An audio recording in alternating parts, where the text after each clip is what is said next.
Aga täna jõuame ideede juurde ja kuidas ideid toota, et mis on see ideede tootmise nagu loogika, kuidas see käib, kuidas ideid genereeritakse. Ja ideede genereerimiseks on väga palju erinevaid tehnikaid, ilma naljata.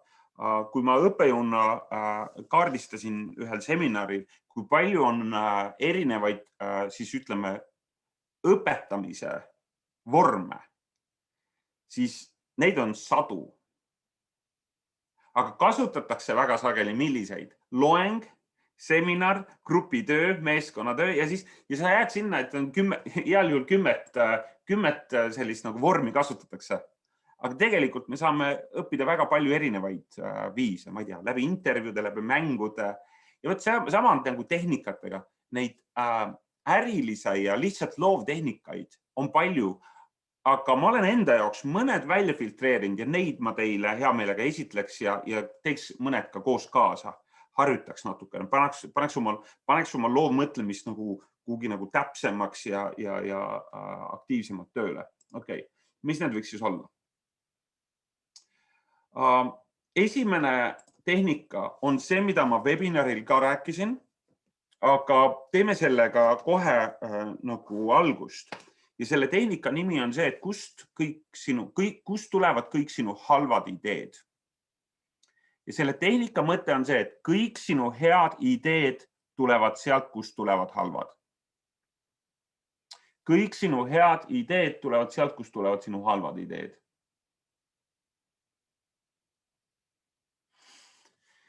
Kui sa tahad toota midagi, nimetame siis uut või ägedat, pead sa olema valmis tootma palju halbu ideid. No mis asi on halb? Halb on midagi, mis ei kostu su ajule ega sinu konstruktiivsele mõtlemisele suurt mitte midagi. Vastupidi, ta on nagu, et vau, mis asi see on? See ei tööta. Vaadake, kuna inimene on struktuurse mõtlemisega, me mõtleme nagu läbi kogetu ja läbi pildi, siis see tähendab seda, et suur osa meie mõtlemist on ikkagi lineaarne või ta on nagu teatud mõttes struktureeritud ühes suunas. Nüüd, mul on küsimus, kui palju teist on näinud maavälist olendit? Ei ole, jah, tõesti. Aga sina oled näinud? Selge. Nägi ta välja umbes selline, nagu ma kirjeldasin? Ei olnud, ta oli teissugune. Kus see tuleb? Vaata, aju hangib selle info loomulikult üldjuhul suures osas sellest, mida sa siis näinud oled ja sinu aju oskab seda siis sellisel viisil ka, ütleme siis, tõlgendada ja kokku panna. Mulle väga meeldib, kuidas üks ajuteadlane nimega Elkhonon Goldberg sellises raamatus nagu Loovus. Kui sa tahad rasket kirjandust, siis hangi see omale. Raamat Loovus, inimaju uuenduste ajastul. See ei ole üldse lihtne raamat. Ütleme, aga õppejõuna olen ma selle läbi töötanud puhtalt juba oma ameti tõttu. Aga nüüd selleks, et natukene selle struktuurist välja minna, selleks, et sa ei teeks seda, mida kõik teevad. Ma arvan, et ma olen seda harjutust teinud kõik 6 aastat, et palunud joonistada maavälist olendit. Ja ma võin teile igas klassiruumist öelda, et joonistatakse nagu IT sarnane tegelane, keegi, kellel on suured silmad, suured kõrvad, antenne palju, suured hambad, aga ülesanne on siis järgmine. Palun nimetage 3 väga halba äriideed. Väga halba äriideed. 3 väga halba, need peavad olema halvad. Ja ma palun mitte häid teha. Nii, võtame paar minutit, mõtle 3 väga halba äriideed. Mõte on see, et ma ei taha, et su aju mõtleb struktuuris lineaarselt sinna, kuhu see tavaliselt läheb. Saate aru? Ja see ongi nagu sund, see ongi selle tehnika nimi. Ma ei lase sul mõelda sinna suunas, kuhu sa tahaksid. Elari, mul on siin 2 väga head äriidee. Üks on avada siin see pood ja teine on hakata küpsetama. Okei, unusta ära. Okei, hakkame küpsetama, aga mida? Andke meil üks halb äriidee, mida küpsetada. Vaadake, ma toon teile sellised asjad. Nii, okei, ma olen kirjutanud üles, tegelen sellega igapäevaselt. Mul on siin halbade ideede pank. Luua ettevõte, mille pole kliente. Ettevõte, mis keskendub kõigele ja kõigile. Ettevõte, mis ehitab maju, mis kestavad ainult 1 päeva. Ettevõte, mis otsib ebaõnnestumisi. Ettevõte, mis teeb peedist pesumasinale trumleid. Ettevõte, mis seadistab pealtkuulamise seadmeid kodukasutajatele. Ettevõte, mis teeb kasulikke sigarette. Ettevõte, mis toodab pastakaid, mille tint koheselt haihtub. Ettevõte, mis ostab vanu kirjutuslaudu, et need motoriseerida. Ettevõte, mis toodab päikeseprille lemmikloomadele. Ettevõte, sotsiaalmeedia leht kassidele ja loomadele. Sigade, kukkede, kanade, lehmade ja muu sellise rent. Okei. Nüüd me jõuame selle asja ivani, sest selle iva oli nüüd jõudis sinna, et nüüd tuleb võtta halb idee ja keerata see ringi. Mis sa pead tegema selle oma halva ideega, et sellest võiks nimetame siis, mis on huvitav kogu selle asja protsessis, et sa jõuad hästi kiiresti ideeni, mis kostub juba hea. Mis kostub, nagu sa ütlesid, keegi ei tegele sellega, aga see, kuidas sa jõuad nendeni, on läbi selle, et nad peavad olema halvad.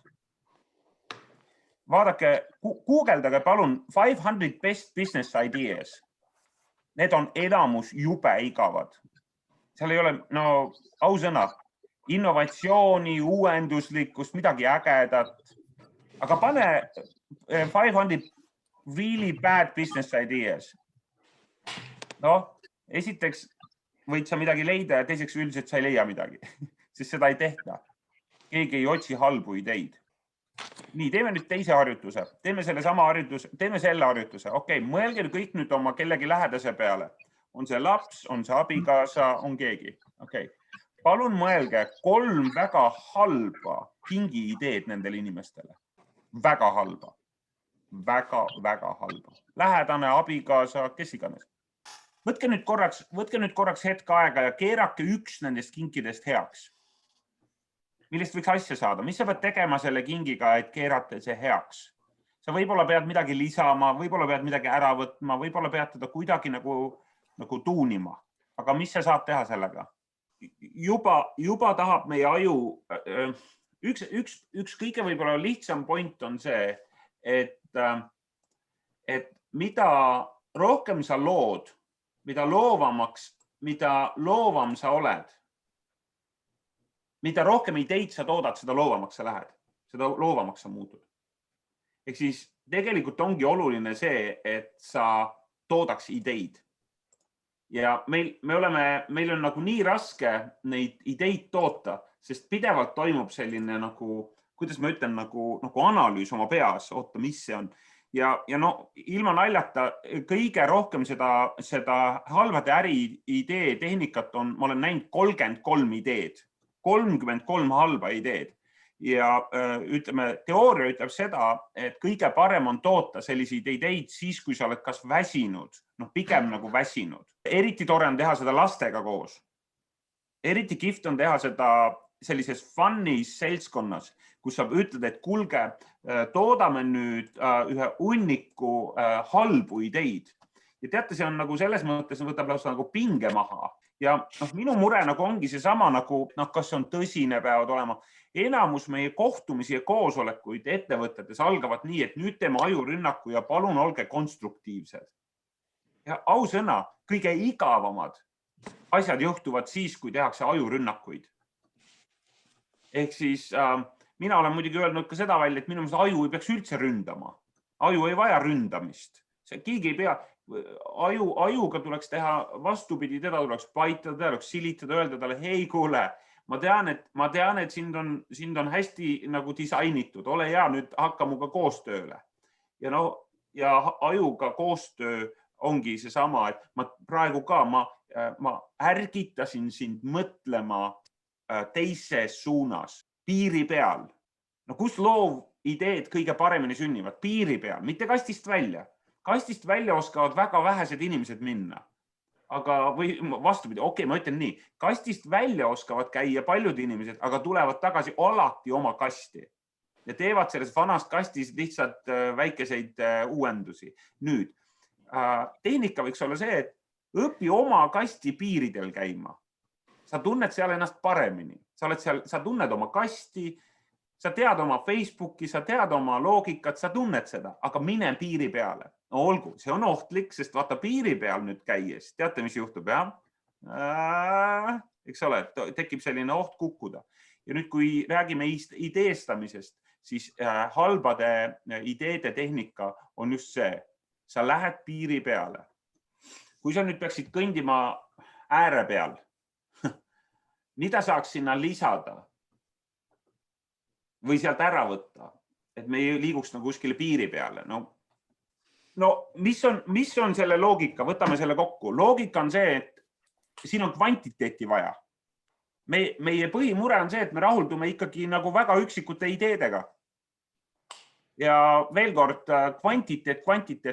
Halbade ideede loogikas kehtib ainult üks reegel. Mida rohkem toodad, seda suurema tõenäosusega jõuad millenigi, mis on väga hea. Nii et kui sa otsid täna ideed, kui sa otsid ideed, kuidas edasi minna, kui sa otsid, ma ei tea, raamatule pealkirja, kui sa otsid filmile pealkirja, siis tooda või ükskõik, mida sa otsid, tooda kõigepealt. No ma ütleksin minimaalselt 50 väga halba ideed.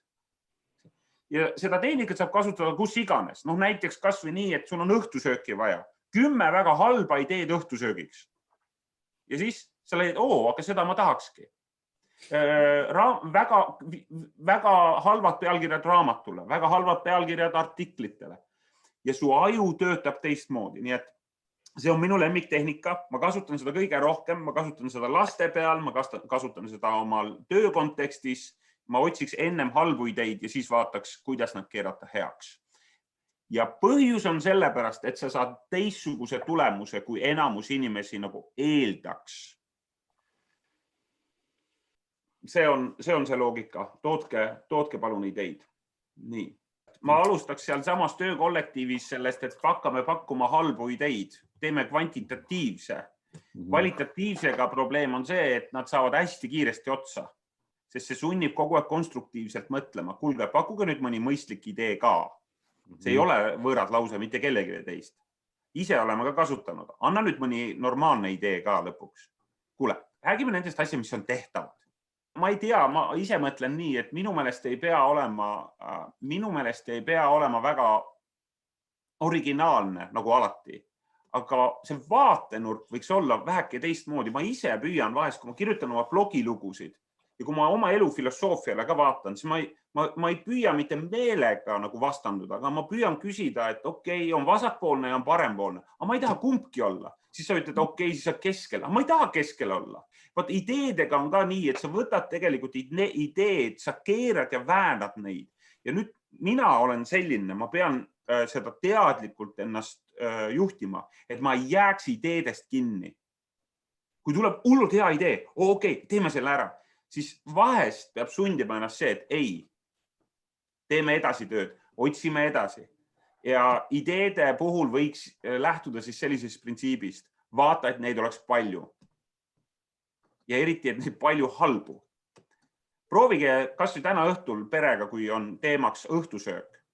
Et vaadake, kui palju halbu ideid te kogute õhtusöögiks oma perelt. Ja ma garanteerin, see saab olema fun, sest kui te lähete küsima oma pere käest täna, mis sa süüa tahad, siis ma ei tea, kuidas teie, aga meie pere ei kannata enam seda küsimust.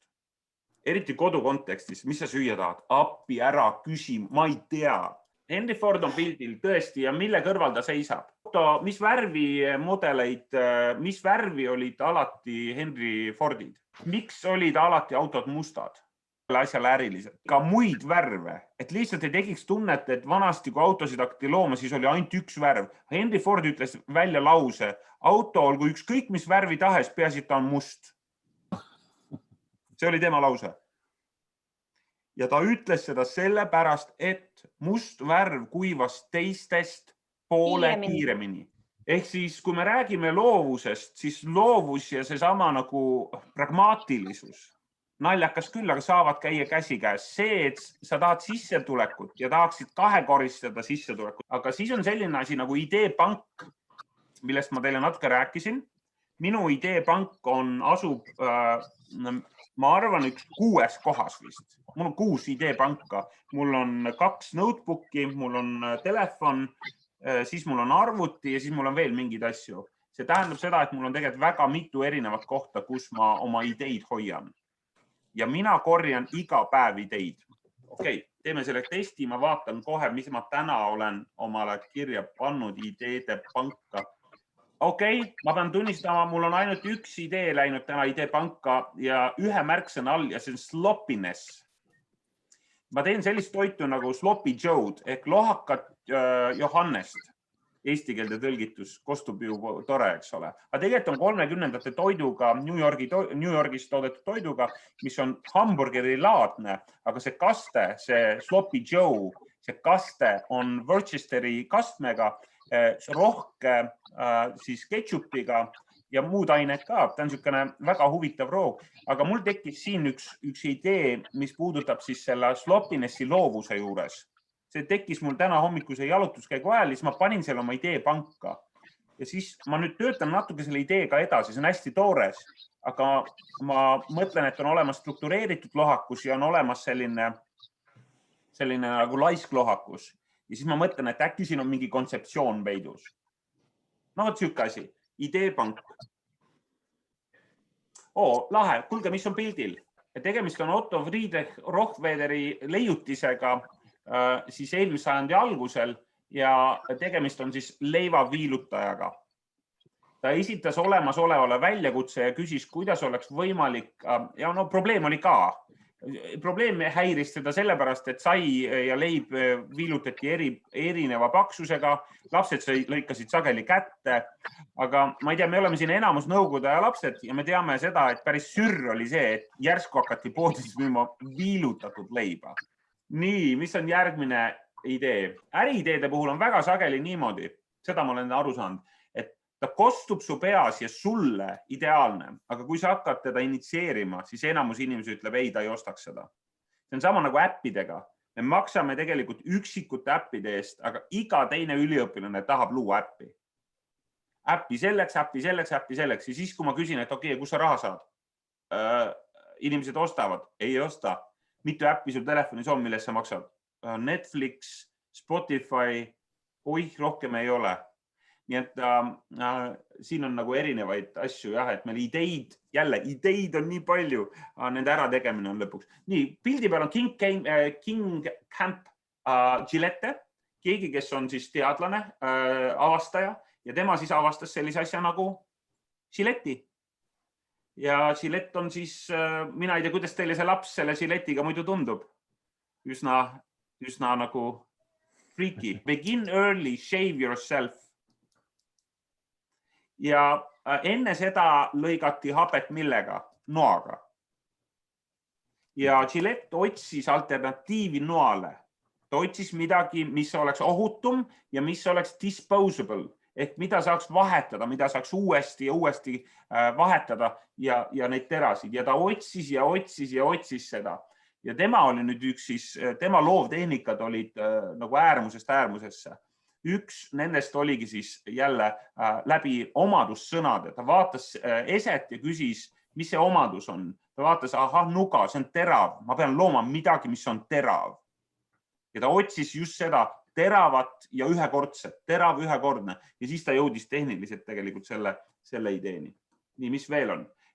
Kuulge, mis on pildil? Kas kellelgi on kodus ka selline asi või olete te näinud niisugust asja? No, kellel iganes see oli kõva tegija. See oli kõva tegija. See on Sony Walkman. Ja Sony Walkman on loodud niimoodi, et nad tahtsid diktofoni, aga ei suutnud teha nii puhast helisalvestist, et viskasid projekti kõrvale. Ja Sony president toona käis mööda sahtleid ringi vaatamas, mis projektid on kõrvale visatud ja küsis, mis sellega oleks võimalik teha. Üks tehnika, mida ta tegi reaalselt selle diktofoniga, mis ei toiminud, oli, kui ma võtan salvestuse funktsiooni ära, mis järgi jääb? Palun väga. Ülihea asi. Mis veel on? Kes on pildil? Michelangelo David, selline, vaid see oli vana ja kole Paulus. sellepärast, et väga raske oli siis materjali saada selleks, et siis oma siis kunsti luua. Siis ta käis mööda katakombe ja erinevaid ladusid ja ta otsis valdavalt koledaid kujusid, et teha need ilusaks. Ja äriidee ja üldse idee sulle on, palun vaata ringi, mis on halvasti tehtud, mis on kehvasti tehtud, mis on ebaõnnestunud ja tee sellest midagi uut. Tee see paremaks, upgrade'i seda. Mis veel on pildil? Näiteks niisugune asi nagu elektriline orali hambaari. Ja mis teeb selle asja hästi huvitavaks on see, et te näete, see on orali hambaari elektriline, aga tal on juhe taga. Ei ole väga hea idee. Nii, jälle üks idee. Nii, veel üks idee tehnikatest, mida genereerida. Andke sellele, mida te teete, radikaalselt suur väärtus juurde. Ma ei räägi lihtsalt lahke olemine, see on nagu elementaarne, Watson. Aga see on midagi erakordset. No nagu näete, siin on üks donats ja pitsa, mis on kullaga kaetud. No kes ei tahaks kullaga kaetud donatsit? Mina ei tahaks. New Yorgis müüakse hamburgerit, mis maksab $5000 ja selle väärtus seisneb ainult selles, et ta on $5000. Kõik. Võta see, mis sul on. Siin oli erinevad tehnikad, kui ma olen tagasi vaatan. Siis oli siin, et võta midagi, mis ei toimi, küsi, miks ei toimi, muuda, küsi omaduste kohta, see on terav, kuidas seda luua, siis mis siin võta olemasolev ja küsi, kuidas seda muuta, mida siin teha teisiti. Siis üks idee, koosta nimekiri asjadest, mis sind häirib või leia võimalus lahenduseks. Ehk siis, mis sind häirib su ümber, mis ei toimi, kus on valu. Miks see ei toimi? Küsi küsimusi, see on ka üks asi. Siis näiteks üks tehnika, mis on väga huvitav tehnika, on esita väljakutse. Nii, sõnasta enda väljakutse, reasta eelarvamused, esita väljakutse oma põhilistele eelarvamustele ja keera eelarvamused teistpidi. No ma toon teile sellise näite.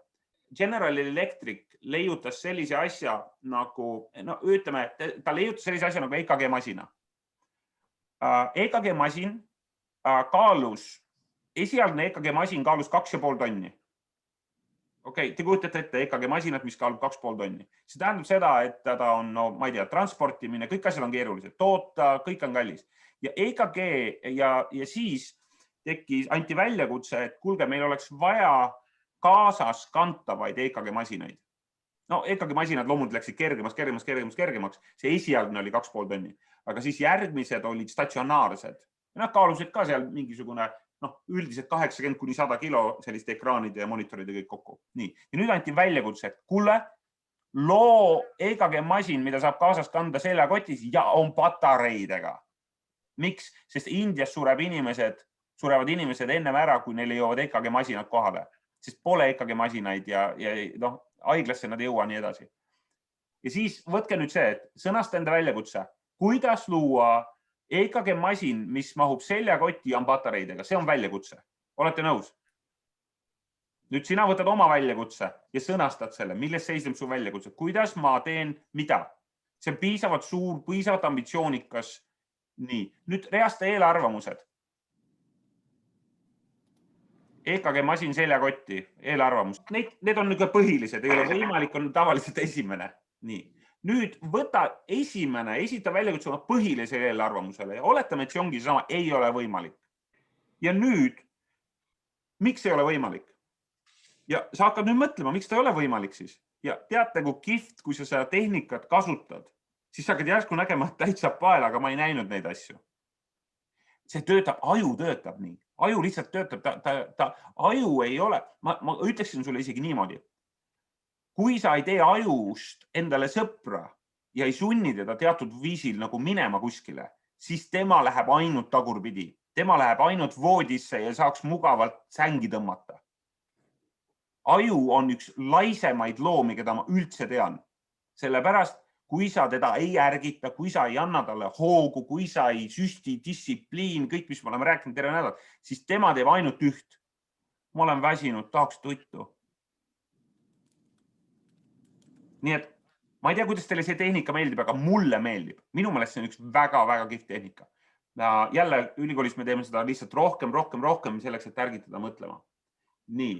ma vaatan, ma võtan ühe tehnika veel, tahate? Üks tehnika veel, meil hakkab aeg vaikselt otsa saama, aga tagurpidi eeldused ja see on ka selline tehnika, mis võib aidata sind sinu järgmise projektiga ja sinu ideega. Ja idee on selline, et restoranidel on menüüd kirjalikud või suulised. Olete nõus? Restoranid võtavad toidu eest raha, täitsa loogiline, ja restoranid pakuvad süüa. Ja nüüd keerame selle tagurpidi, vaatame, mis siis saab. Restoranidel ei ole menüüsid, mitte mingisuguseid. Restoranid annavad söögi ära tasuta ja restoranid ei paku mitte mingisuguseid sööke. Palun nüüd pakkuge mulle, mis restoran see selline on, kus nii on ja kuidas raha saab seal teenida. Kas see võib olla meelelahutus, kuhu sa tuled oma söögiga ja maksad ainult selle keskkonna eest? Kui restoranis ei ole mitte mingit menüüd, mis see alternatiiv on? Väga hea. Restoranid annavad söögi ära tasuta. Kuidas seda muuta? Minutitasu. Aja eest maksad näiteks. Ja restoranid ei paku mitte mingeid sööke. Restoranid ei paku süüa, siis nad pakuvad meelelahutust. Tänase teema oli siis ärgitada teid läbi erinevate tehnikate mõtlema sellele, et on olemas tehnikad ja nad on kõik õpitavad. Te olete kõik loovad inimesed, teil on kõigil väga häid ja ägedaid ideid. Ainus, mis te peate selleks tegema, on väga teadlikult sellele lähenema. Ja siis te teete ägedaid asju. Nii et mis siis järgmine väljakutse sulle? Minu järgmine väljakutse sulle on seotud siis meie halbade ideedega. Et kõigi ülesanne koos oma siis laste, elukaaslaste, sõpradega on luua ja toota nii palju halbu äriideid kui võimalik. Ja minge laivi ja rääkige nendest. Okei, te tahate numbrid. Tooda vähemalt 10 halba äriideed. Okei, te tahate 10. Tehke 10 halba äriideed ja üks keerake ringi heaks. Midagi, mis eriti kõnetab, midagi, mis eriti meeldib ja keerake see heaks ja esitlege seda. Olgu see siis, ma ei tea, paberist maja 1 päevaks ja keerate selle ringi ja saate midagi hoopis kihvti, näiteks väikemajade tootmine paberist lastele mängimiseks, sest mänguasjad niikuinii lähevad puruks. Üks tagurpidi eelduse tehnika näiteks seesama on see, et lapsevanemad ostavad lastele mänguasju ja keera teistpidi on see, et lapsevanemad ei osta lastele mänguasju. Ja siis küsimus on, kuidas seda lahendada. Väga lihtne, rendid. Taanis on juba mänguasjade rentimine väga populaarne, sest kui mina vaatan juba omal siin tuppa, siis ma näen siin 4 mänguasja, mis on, ühesõnaga, neid mänguasju pole nii palju vaja ja te teate kõik seda, jah. Nii et nii ta on siis. Ma loodan, et sul oli täna põnev.